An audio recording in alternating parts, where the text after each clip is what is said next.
nation's capital, the Conservative Caucus presents Conservative Roundtable, an in-depth look at today's most important issues. Welcome to Conservative Roundtable. I'm Howard Phillips, chairman of the Conservative Caucus, which sponsors these broadcasts, now being aired in more than 120 communities all over America. And we have as our guest today someone who is very well credentialed because she works for Congressman Ron Paul, one of my heroes, one of the outstanding elected officials in America, if not the very best member of Congress. Rachel Mills is a graduate of the University of North Carolina at Chapel Hill. She was active in politics in North Carolina. And Rachel, how involved were you in the Ron Paul presidential campaign? Well, before I started working for him, I was very involved in the meetup groups in my area, and that was a lot of fun. So you were working for him, but not on his staff, in the meetup groups? I would consider myself a grassroots activist in addition to a spokesperson. How did you start your political involvement? What was your entrance into politics? Well, my interest in the Ron Paul movement began when I first heard the debates back in May, about a year ago from today. Rudy Giuliani did him a big favor. That was a Rudy memorable Giuliani exchange. raised him just under $35 million by attacking him on an issue of profound concern. And it worked for Ron because Ron, with character, courage, and integrity, said what he believed. Mm-hmm. And people said, that's what I like. Exactly. And they volunteered and they contributed, and he had a campaign that I'm sure far exceeded any expectations he originally had. Yeah, and as an activist at the time, I thought for sure he was toast. One never knows. But then I checked the online polls, and he was absolutely blowing them away. So that really got my interest because I saw that there were a lot of people out there like myself that were very interested in liberty. And well, in your resume, you talk about being in the freedom movement. What did that entail? What does that mean? Well, I worked on some campaigns before. I worked on a Republican congressional campaign, and I did some libertarian campaigns as well. Were you in high school or homeschool when you first started politically? I would say before I got really involved in politics, as a high school student, college student, and all that, I was very interested in the philosophy first and foremost. I read Ayn Rand and got very interested in I knew Ayn Rand. I used to go to parties with her. No kidding. Uh-huh. Really? I was on the founding board of Young Americans for Freedom, and after every national board meeting, we had a social event, and Ayn Rand would always come scouting out the young men. So what was she like? You have to tell me. Well, she was an atheist who was very fond of young men, and her poor husband hovered in the background while all this was going on. But I had many conversations with her, and I obviously read her books, Fountainhead and Atlas Shrugged, and so forth and so on. Now, you say your husband's interested in economics. Very much so. I'm sure that means Hayek and von Mises. Yes, Austrian economics, definitely. Right. Yeah, it's a large part of what we talk about at home. Well, so. Great man, great stuff. Yeah. And I remember when each of my kids went to college, the first thing I would do would be to go into the bookstore and see what books were in the curriculum, in the economics curriculum. And two of my boys went to William and Mary. One of my daughters went to Hillsdale. One went to Grove City College. And one just graduated from Christendom College. And I remember in William and Mary, they didn't even have Milton Friedman, who's by no means a conservative economist. He's a monetarist. Mm-hmm. And Hayek and von Mises were not even mentioned. I had the high honor and privilege of getting to meet, however briefly, Hayek and von Mises. And one of the reasons I sent my daughter to Grove City was because Hans Sedholz was a close personal friend and he was head of the economics department at that time, and he had been a student of von Mises, and I think one of the first in the United States.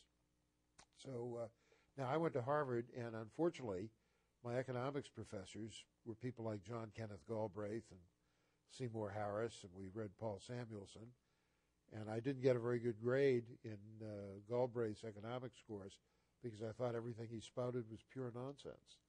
And see, that's not a good way to get a good grade. well, frankly, good grades were not my primary goal. But I had enough integrity so that I couldn't say that I agreed with what he was saying. Right. Now, one of the reasons you're here today is because Ron Paul has introduced a very important piece of legislation. Yes. Together with Congressman Poe of Texas and Congressman Walter Jones of North Carolina, who's another of my heroes. Mm-hmm. And I'm thrilled that Congressman Jones, despite predictions to the contrary, won a very difficult renomination fight by a margin of 60 to 40. Talk to me about H.R. 300. Okay, H.R. 300, that is the We the People Act. And in a nutshell, what this would do if it was passed is it would greatly curb judicial activism.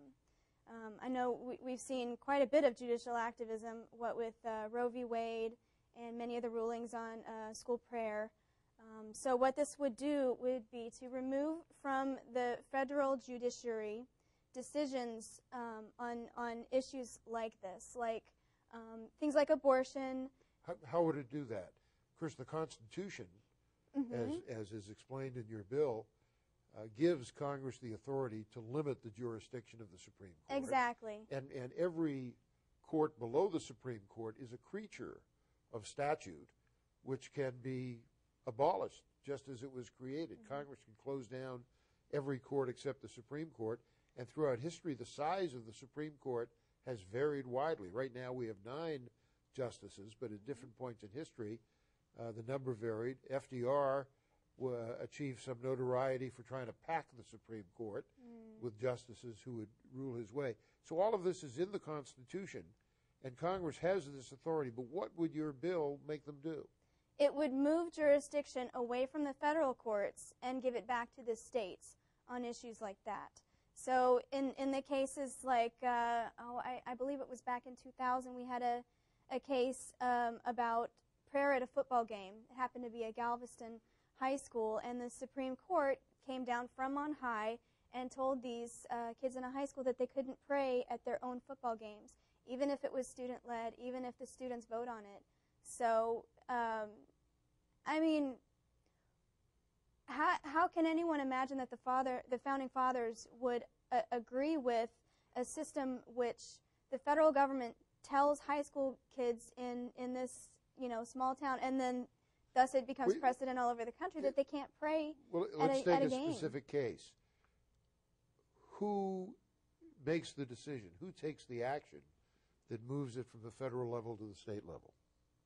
How does that happen? Is that something the Justice Department does? You mean under the bill? Under your bill. Under the bill. Well, if someone tried to take a case to a federal court, they would simply say they have no jurisdiction. And then who would say that? The court itself. And what if they didn't? They would be removed. They could be impeached or removed by the president if they misbehaved. And so this bill provides for the president being able to remove someone without impeachment. And is that under the good behavior section of the Constitution? I'm not. This is something about which there's been much argument. The Constitution says that judges serve during good behavior, but people always argue, what does that mean? I'm of the view that you can get rid of a judge, as this bill suggests, without impeachment, that if a judge is unfaithful to the Constitution, that judge can be, for that reason, removed. Yeah, so this is Congress simply exercising their check on the federal court system. The hard part is when Congress passes a law to get the executive to enforce it, because very often the executive, and especially the judiciary, Department of Justice, will disregard the mandate of Congress. Well, that's true. I mean, a law is only as good as how well it's abided by. Now, we have to go to a break soon, but and I see there are a couple of co-sponsors, is Ron making a concerted effort to get other co-sponsors on the bill?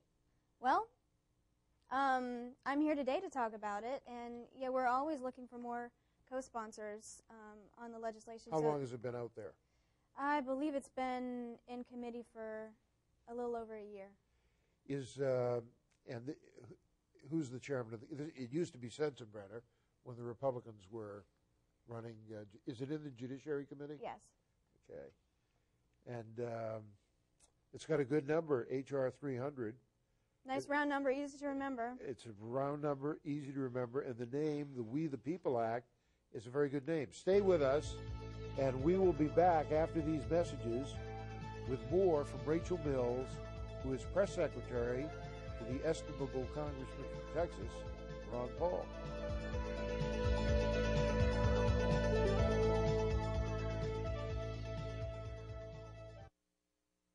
One of the major activities of the Conservative Caucus is Constitution education. We want to help raise up a new generation of leaders who understand the underlying principles of the Constitution and the meaning of its key provisions. Through programs such as Conservative Roundtable, through mailings, workshops, conferences, seminars, we strive to communicate the legacy of the Founding Fathers. Each year, we commemorate Constitution Day, September 17th. We publish newsletters, action bulletins, and other materials to promote an understanding of and fidelity to the Constitution, and we work with members of Congress who share our vision and share our concern. We hope you will decide to work with us as well by becoming a supporter of the Conservative Caucus. www.conservativeusa.org, 703-938-9626. Here's how you can become a citizen lobbyist and influence how your representatives vote.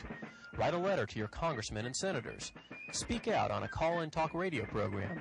Write a letter to the editor of your local newspaper, and call the Conservative Caucus for more information at 703-938-9626. Find curious facts from America's past at loc.gov, the Library of Congress website.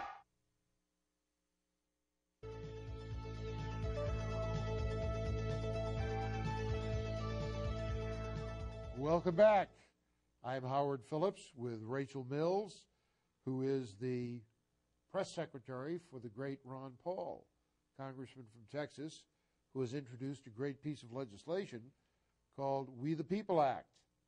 And Rachel, let me just go through the bill. It says, a bill to limit the jurisdiction of the federal courts and for other purposes, be it enacted by the Senate and House of Representatives of the United States of America in Congress assembled. And you've got the title in Section 1. In Section 2, you've got congressional findings that are based on what the Constitution says, observing correctly that Article 1, Section 8, Article 3, Section 1 of the Constitution gives Congress the power to establish and limit the jurisdiction of the lower federal courts. Other points that it makes.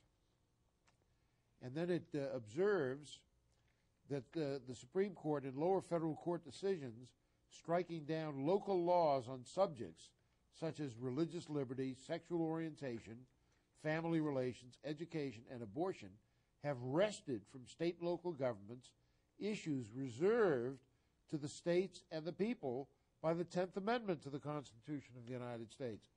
A very important point. Mm-hmm. And previously he talks about Article 4, Section 4, which guarantees each state a Republican form of government. And Section 2 points out that the Supreme Court and lower federal courts threatened the Republican government of the individual states by replacing elected government with rule by elected judges. And it says even supporters of liberalized abortion laws have admitted that Supreme Court decisions overturning the abortion laws of all 50 states are constitutionally flawed. And then it says that even members of the Supreme Court have admitted that the court's Establishment Clause jurisdiction is indefensible. That the Establishment Clause says Congress will make no law respecting an establishment of religion or prohibiting the free exercise thereof. And Congress and the court has taken extraordinarily absurd, outrageous liberties with that plain English language. They have totally disregarded what it actually says. Now tell us about Section 3, limitation on jurisdiction. Well, that basically outlines the areas where the federal courts would no longer have jurisdiction. Areas of religious liberty, such as prayer in schools, that should be left to the states and communities. Reproductive issues like abortion, that should also be left to the states and communities. And also defining marriage. Mm-hmm. That is not something that the Supreme Court or any federal court should define for everybody. There is absolutely no reason why the people of New York and the people of Texas should have these matters decided in exactly the same way. And of course, Congressman Paul, for very sound reasons, opposes the idea of a federal marriage amendment, mm-hmm. because that's utterly beyond the appropriate jurisdiction of the federal government. Decisions about what constitutes marriage, if any civil government at all should be involved in it, it should be at worst at the state level, mm-hmm. or at the local level, exactly. Or it could be kept totally within church confines, church or synagogue findings. Exactly. You don't need to have the federal government telling you what marriage is. Yeah, so we don't need activist judges governing by a judicial fiat or trying to legislate from the bench. That's not what the judicial branch is supposed to do. And Congress, by passing this, would be taking an appropriate check on the judicial branch. Now, in Section 4, you try to provide some assurance to those who might fear that this bill is going too far. Oh yeah, we'll still Explain allow that, if you we would. still allow the Supreme Court and the federal courts to do something. They still have plenty to do. They still need to adjudicate on constitutionality of federal statutes. Of course, I'm one of those who thinks that John Marshall took the courts much too far in appropriating authority to determine what the Constitution means. Mm-hmm. I think that the states, the executive, the legislative branch, etc., have as much right to determine the meaning of the Constitution as do federal judges. So, but that is not the prevailing view. John Marshall's view has held over the years, unfortunately, even though it did a great deal of damage. Mm-hmm. The Supreme Court and all other federal courts are not prevented from determining the constitutionality of any federal statute or administrative rule or procedure in considering any case arising under the Constitution. Exactly. Now, that doesn't say they've got that authority, but it says that this bill does not deny them that authority. Right, and another important part of Section 4 is that it prevents the federal courts from placing mandates on, for example, state legislatures that they have to expend money on projects that they think would be helpful to that particular community. So the courts are not allowed to mandate that localities and states spend money. Isn't it outrageous when a judge assumes that he has the right to levy taxes on the people? That is, Hamilton said we have little to fear from the judiciary, but oh, how wrong he was. Mm-hmm. We have much to fear from the judiciary, and it has gone much too far.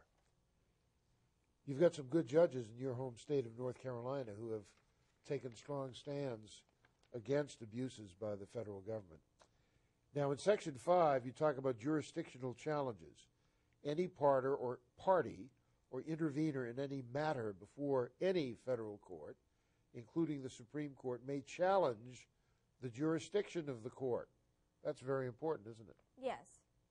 Yes, that basically means that somebody can point out that the federal court no longer has jurisdiction. Go away, depart. Exactly. This is none of your darn business. Exactly. Yeah, that's pretty important. Now, I like Section 6, right, which is headlined Material Breaches of Good Behavior and Remedy. And there's that great phrase in the Constitution about good behavior, The judges serve only during good behavior.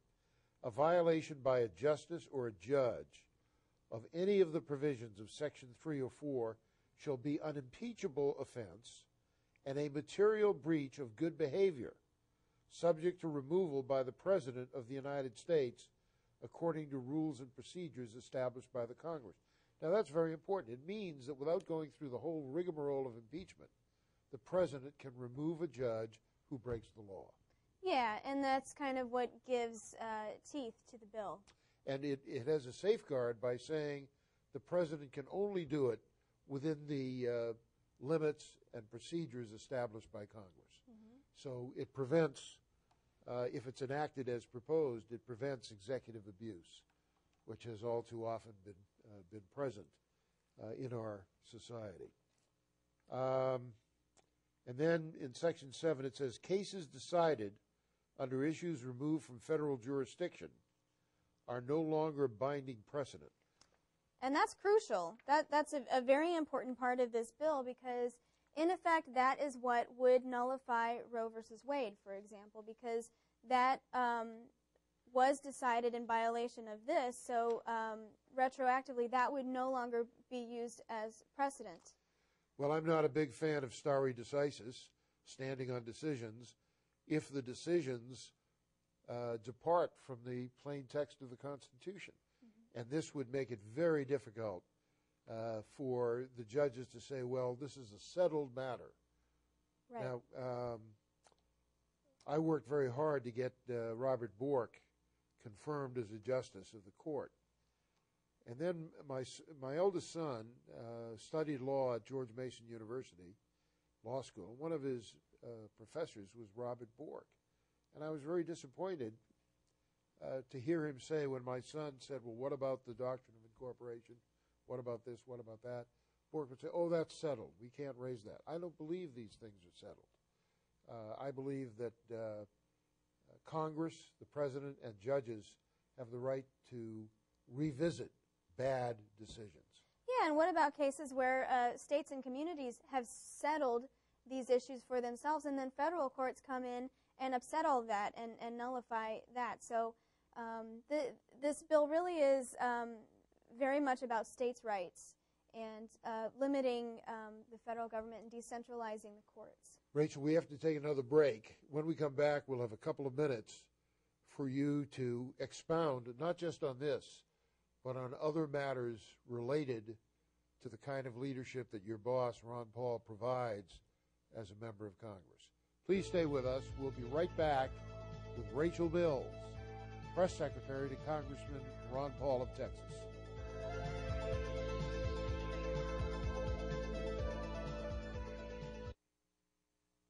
The very first clause in the Constitution, Article 1, Section 1, immediately following the preamble, asserts that all legislative powers herein granted shall be vested in a Congress of the United States consisting of a Senate and a House of Representatives.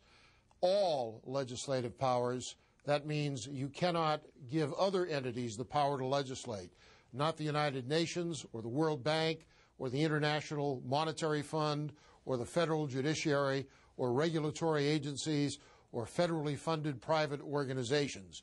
If you're going to stick to the Constitution, only the Congress can make policy, and the Conservative Caucus works to assure that Congress will more nearly conform to the Constitution.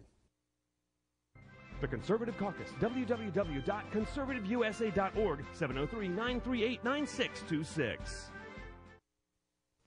Here's how you can become a citizen lobbyist and influence how your representatives vote. Write a letter to your congressmen and senators. Speak out on a call-in talk radio program. Write a letter to the editor of your local newspaper, and call the Conservative Caucus for more information at 703-938-9626. Welcome back. I'm Howard Phillips, Chairman of the Conservative Caucus, which sponsors Conservative Roundtable, now being viewed or available for viewing in more than 120 communities throughout the United States of America. If you're interested in the kinds of issues we discuss on Conservative Roundtable, I hope you'll send us your name and address by way of fax, whatever. Our fax number is 703-281-4108, or you can write to us at 450 Maple Avenue East, Vienna, Virginia, 22180. No cost or obligation. We'll send you some of our publications, and you may choose to become involved in some of the battles we're fighting, such as our support for H.R. 300, this important piece of legislation that Rachel has briefed us on today. It's a very important piece of legislation to limit the jurisdiction of the courts. Rachel, how can people make contact with you in Congressman Paul's office?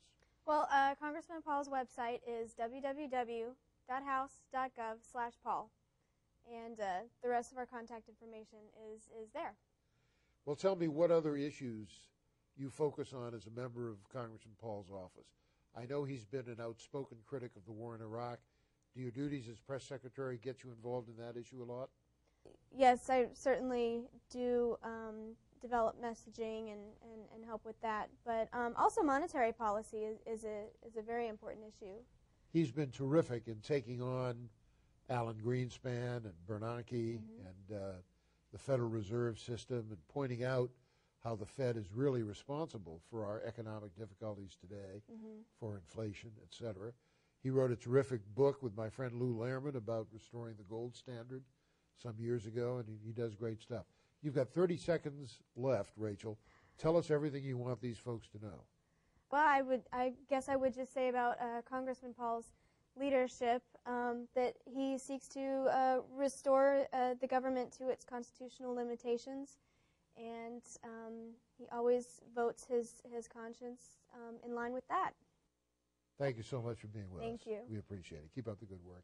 And thank you for joining us on Conservative Roundtable. See you next time.